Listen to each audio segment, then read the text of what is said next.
It's time for the whole 9 yards. Hello again, everyone. I'm Ralph Ventre coming at you on this next to last week of the regular season. Our time together is winding down. Let's not waste another minute.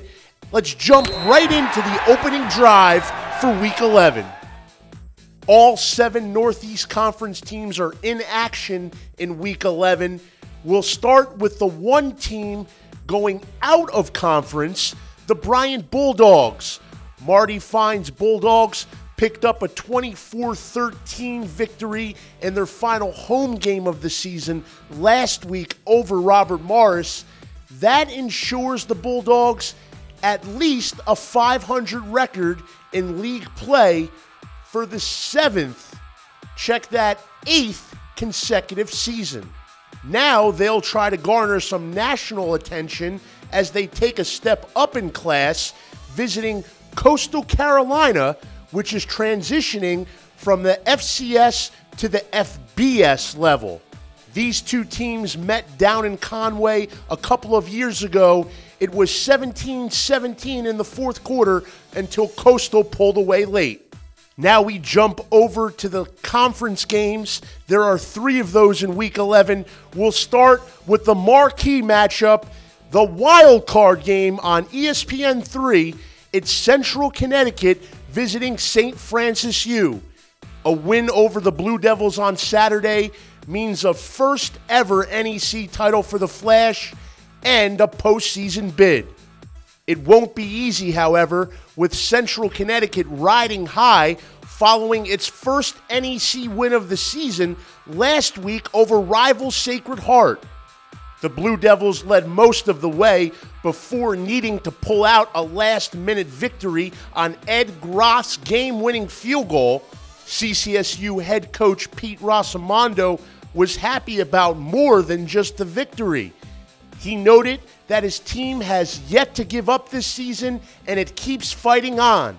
We'll expect more of that from the Blue Devils this Saturday in Loretto, but they will be going up against the NEC's top defense. SFU has stifled opposing attacks thus far this season. You can find out how it all goes down via WatchESPN.com, ESPN3, live from Loretto. Paul Dottino, Kevin Gilbride, John Schmelk on the call. 12 noon kickoff. Maybe the biggest regular season game in St. Francis's FCS history. We keep it in the Keystone State for our second NEC matchup, moving to Pittsburgh, Rooney Field, where Duquesne will host Sacred Heart. These programs have been NEC heavyweights in recent years. They were picked to finish first and second, respectively. The defending champion Duquesne was the preseason favorite in the coaches' poll. And it just so happens that Duquesne and Sacred Heart feature the top 2 all-time passers in Northeast Conference history.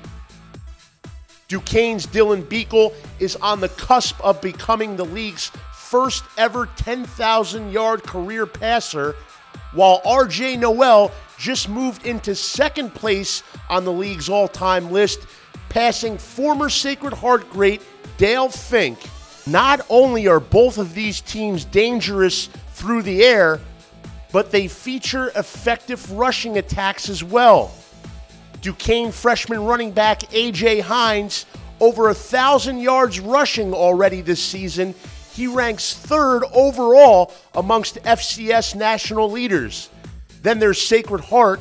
As a team, the Pioneers are averaging 5 yards per carry, and they are the only Northeast Conference team to go for more than 200 rush yards per outing.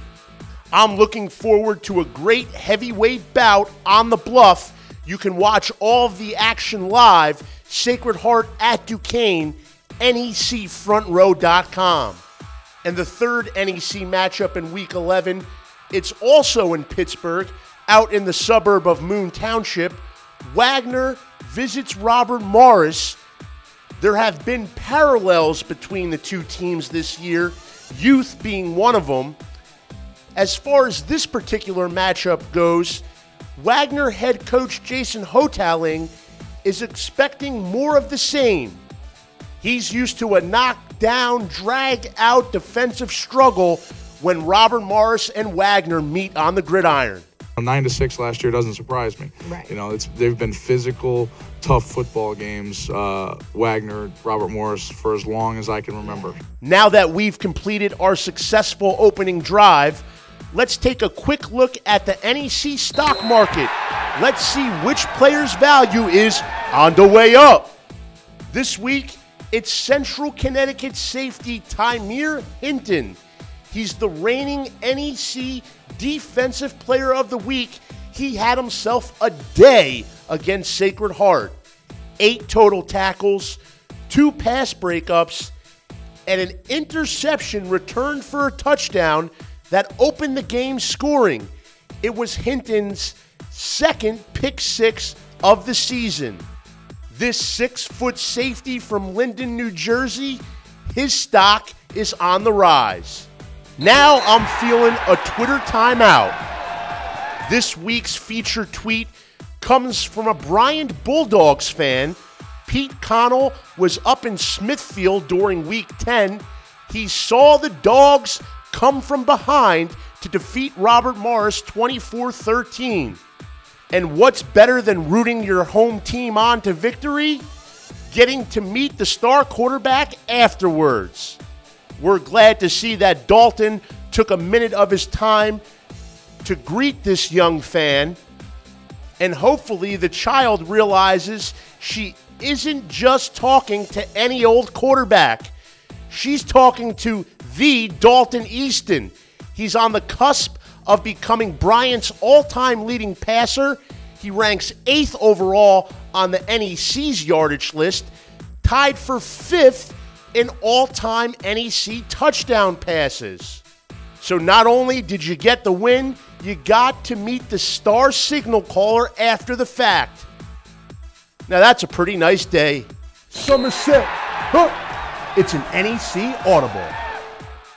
Since we love them so much, we'll feature another soundbite from Wagner head coach Jason Hotaling. You heard him earlier in the show mentioning the history with the matchup against Robert Morris.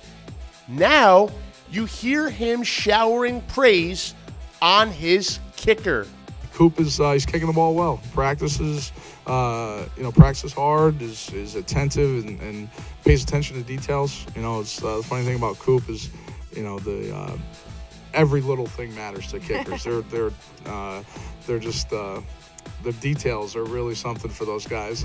And Coop will ask a lot of questions about different things going on throughout the week. Do you want the ball here? Do you want it there? How do you want me to place it? I mean, he's a great kicker, and like I said, he wants to win. He's a competitive kid, and he's done a great job for us for sure. And one quick look at the stats, and you'll understand why Coach Haas was so willing to shower Cooper with such kind words. The Seahawks veteran has made 13 of 16 field goal attempts this season.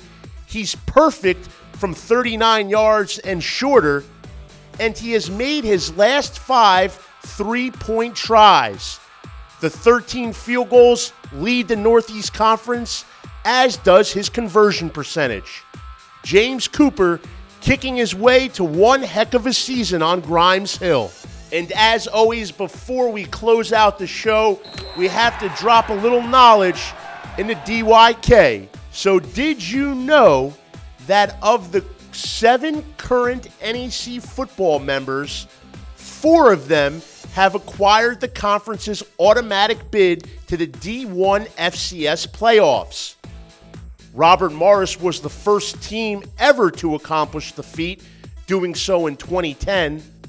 Wagner snagged the bid in 2012, had a memorable playoff run with a win over Colgate and then taking Eastern Washington down to the wire. Sacred Heart, the lone program to twice win the bid, doing so in 2013 and 14, And then, of course, the Duquesne Dukes last year performing well down at William and Mary.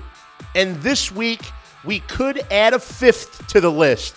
St. Francis U is one win away from joining the club and heading to the FCS postseason. So there we did it.